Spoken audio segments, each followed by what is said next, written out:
Welcome to the Slop Temple. We pray this video helps.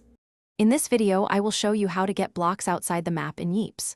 First, you'll need to understand the game's physics and how it handles object placement near boundaries.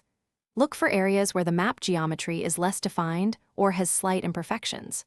Often, using a specific combination of items or a quick movement technique can allow you to bypass the usual restrictions.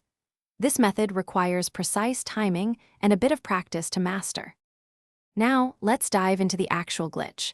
Stand as close as possible to the map's edge without falling off.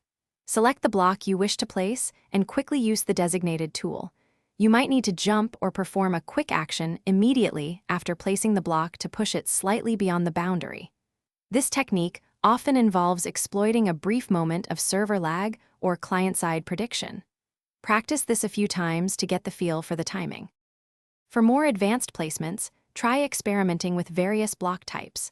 Some blocks might have slightly different collision boxes, making them easier to push through boundaries. You can also use existing environmental objects, like trees or rocks, to gain a small height advantage or to create a temporary platform.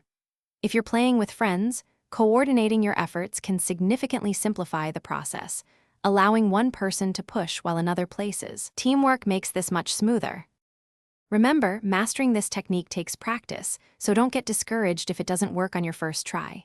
Game developers sometimes patch these glitches, so what works today might not work tomorrow.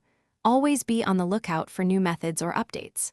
Also, for those looking to stay refreshed during long gaming sessions, check out the Oala water bottle. You can find a link to it and other great deals in the description below. Keep exploring and have fun building.